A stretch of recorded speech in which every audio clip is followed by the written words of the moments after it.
Hi, and thanks for joining me again this week. And thank you again to my friend and sponsor, Kathleen Wayland of Wayland Financial in LaSalle, for supporting this video project. And that's really what this is, a video project. So if you're hearing this on the radio on Sunday morning, or you're catching it streaming online, well, you should know this really is a weekly video that I publish to the Starved Rock Media YouTube channel. And it's called Tom's Take. There's a whole series of them up there. And you can find them all archived at the Starved Rock Media channel on YouTube.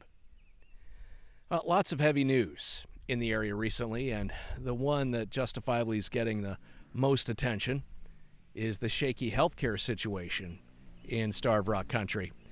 Now, this past week, the Illinois Valley Area Chamber of Commerce put together really an excellent legislative luncheon that featured a Q&A with Republican State Senator Sue Rezin and Democratic State Representative Lance Yednock, who together represent us in Springfield.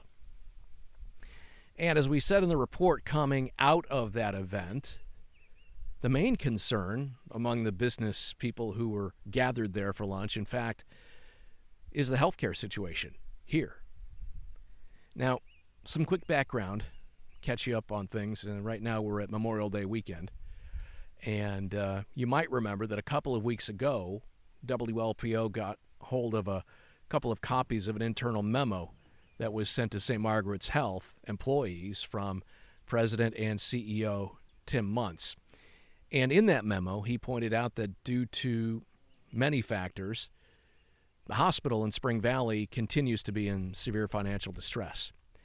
And he said that if emergency funding isn't received from the state, quote, St. Margaret's may need to consider curtailing hospital operations or even closing as early as Friday, June 16th.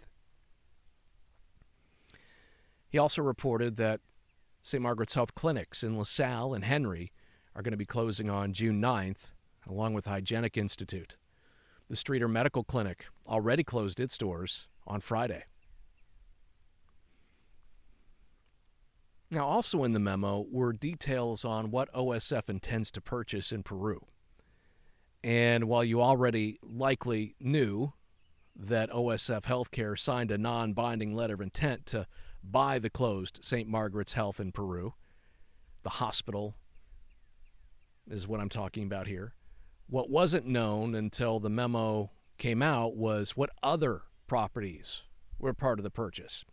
And those include the clinic across the street, the parking garage across the street from the Peru hospital, along with the Wound Hyperbaric Center and the former St. Mary's School and St. Mary's Church and Rectory, and adjacent properties there too in Peru. Now, OSF also appears ready to buy the Midtown Plaza complex, which includes a primary care office, center for physical rehab, and neurology center. Clinics in Granville and Oglesby will also change ownership, as will the Midtown Health Center in Peru. A Family Health Center in Spring Valley and the Gastro Office in Peru are also included in that. So that's the context in which Monday's Q&A with our legislators took place. So I'm going to show you right now the discussion with the legislators after lunch about the issues, so you have a clear idea of the very latest. Now, Bill Zenz is not seen on here or heard. That's how I had to cut it. He's the executive director of Illinois Valley Area Chamber. He did an excellent job with this, if I can say so. And the camera isn't on him, but trust me, he did great facilitation of this discussion. When St. Margaret's in Spring Valley bought Peru, technically you cannot share a license. So we passed, because they're in two different counties, and statute did not allow that. We worked to pass legislation specifically for this hospital system to allow two hospitals to operate under one license that are in two different counties. So we did that, passed that legislation 2 years ago. We also worked on passing legislation to establish the Peru hospital and allow them to be a rural emergency hospital. That designation is the first, not only in the state, but the first in the country Now wrap your arms around that. It's the first hospital in the entire country with the designation of Rural Emergency Hospital. What does that do? That allows the hospital to basically be reimbursed at a higher rate because of that designation, acknowledging that we're serving an area that is very high, has a very high Medicaid population. In last year's budget, we put additional funding in for rural hospitals who are struggling. There's no question, and we'll talk about that, or I'll let my Lance talk about that. They're struggling after the pandemic. They're struggling because the reimbursements for Medicaid are very low. And so we put additional money in last year's bill, so the hospital system received, just from that appropriation, on top of everything else, $1 million for the hospital, like other rural hospitals received additional monies who were struggling. And then lastly, we worked, and I have to say Lance has been great working with the governor's administration, has been fantastic to work with, and Lance can talk about that. They're very concerned about losing healthcare regionally as well, so they've been very good to work with. And we had asked them to pay the hospitals, reimburse the hospitals their Medicaid payments sooner than they normally would have. That frees up money for the hospital. They have a cash flow, and I believe that was about $6 million, somewhere in there. So that's what we have done for the hospital, which is significant. I'll just set up how we found out about it, and then I'll turn it over to Lance to kind of say what we are doing as well. But we heard about this problem, the potential closure of Peru, at the same time, actually, the press called me. So the press found out, and then they called us. And it was a Friday night, I remember that, and I remember that someone said they're going to be closing in a week if they do not receive the money. First of all, hospitals technically can't close in a week. It typically doesn't happen. And the fact we're just finding out about this caught us off guard, which was a little frustrating for us, when we could have been helping the system months or a year before. But having said that, we found out when everyone else did. Since then, though, we've spent a tremendous amount of time together and working with the administration, working with the departments to see what we can do to help the hospital. And our goal is to make sure that we have health care coverage regionally. It's very important to have health care coverage regionally, and we would also like to make sure we can have labor and delivery back in this area as well, because if you have to travel more than an hour for labor and delivery, all statistics and data says that's too long. So I will turn it over to Lance to also speak on this topic. Thank you, Senator. I spend a lot of time with Human Family Services, with Deputy Governor Saul Flores, the Governor's administration, and budget makers trying to squeeze every penny we can in order to keep SMH afloat. I can't promise that that's going to stay on forever. I will be the first one to admit that we're doing everything we can. They're a private sector business. They make decisions, and sometimes those don't work out. I'm hoping that we can keep them forward while the new partners in the community, OSF, can go through the administrative process and open up maybe the former IBCH hospital as an OSF site. Both, again, possibly under one license, dual campus. It's an administrative hurdle. Got a commitment from the governor's staff and HFS, IDPH, all the different agencies that it will be a #1 priority, but there's still some hurdles to make. And it's been a yo-yo in the press about everything's great, everything's terrible, everything's great. Somewhere in between. I'm pained that we lost one hospital. I'm pained that we're going to lose another hospital, but we also might be able to get another hospital up, fully operational, and with full services for the community and centered in the Peru-LaSalle area. That is the hope.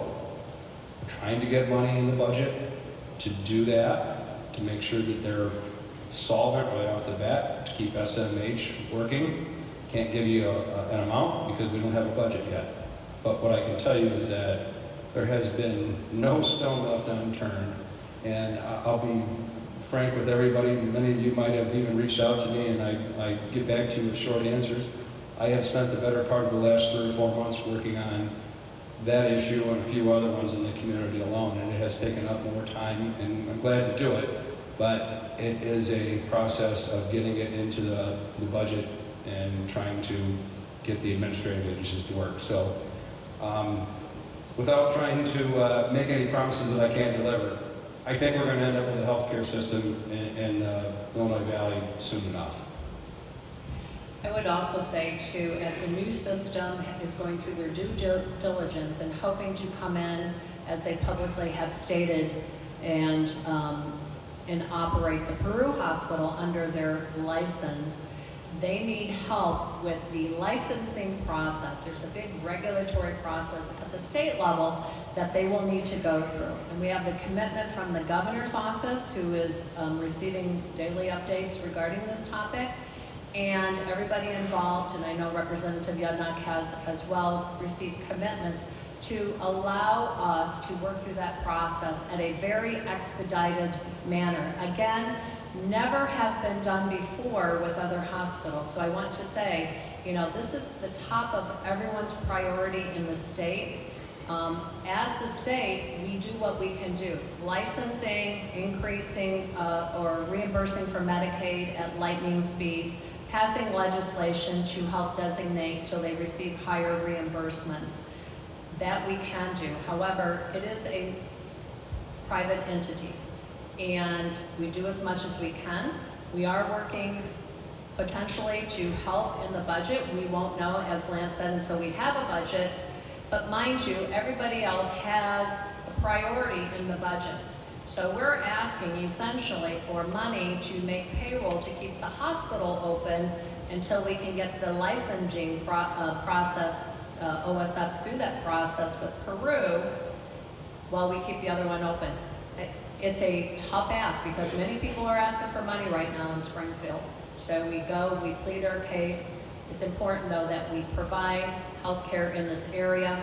I have said it's still going to be difficult for a while, but then on the other end, it's going to be better than it was before. That is my hope, and I remain cautiously optimistic regarding that. But it will be tough times, I would say, for the next couple months. I think that's a fair statement, and I'll say OSF has been really good to work with. Spent a lot of time with their people over the last couple months, making sure we got everything in place.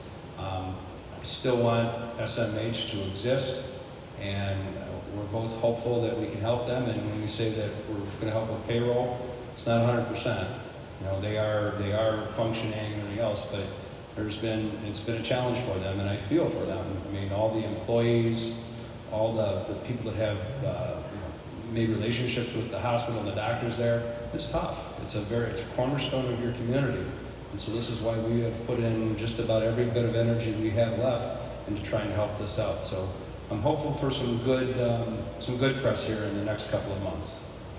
It's important to have healthcare in the region just for coverage, but also for investors and people wanting to move to the area. That's the first question they ask, how is your healthcare system? So we're acutely aware of the importance for a multitude of reasons. We're going to continue on working and do whatever we can to make sure we have the services provided in this area. Well, that's Tom's take for another week. Thank you for watching. Well, thank you to Kathleen Wayland of Wayland Financial in LaSalle for always supporting these projects and sponsoring this particular project. Have a great Memorial Day, and I'll talk to you in the morning.